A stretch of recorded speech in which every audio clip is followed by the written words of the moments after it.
I want to talk to you about what is next for your mind now that you will be a doctoral recipient.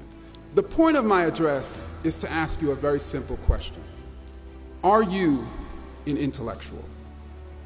I'm asking this question because you need to know that having a doctorate does not make you an intellectual. Becoming a professor does not make you an intellectual. Working in a research lab does not make you an intellectual. Thinking at a think tank does not make you an intellectual. It is so embarrassing, but there are doctorates who are not intellectuals. Just like there are MDs who are not healers, just like there are JDs who are not about justice, no doctorate degree is required to join the intellectual academy. This is an inclusive academy with all types of people coming from all types of backgrounds. There are people with only a GED in this intellectual academy. There are incarcerated people in this intellectual academy. There are homeless people in this intellectual academy.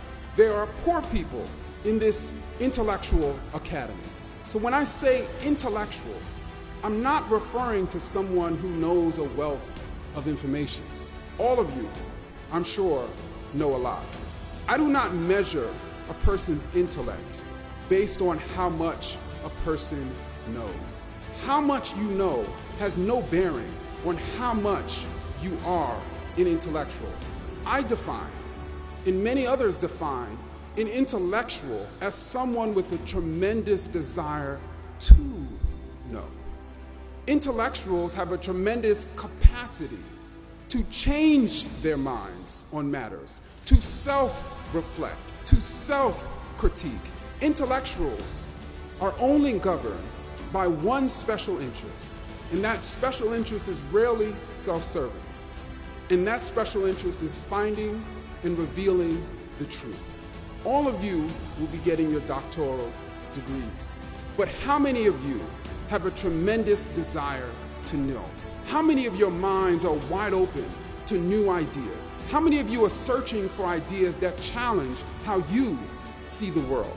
How many of you are willing to look differently at the world with the blink of new evidence? How many of you are critiquing your own ideas as intensely as you critique the ideas of others? Intellectuals are a nomadic people, constantly changing their conceptual location, constantly in search of a better conceptual space. Intellectuals are constantly working out. You know, we have workout warriors of the body, those who pump iron to break down old muscles to allow newer and bigger and better muscles to grow in their place. Well, intellectuals are workout warriors of the mind, regularly breaking down old ideas to allow new ideas and bigger ideas and better ideas to grow in their place. Are you an intellectual?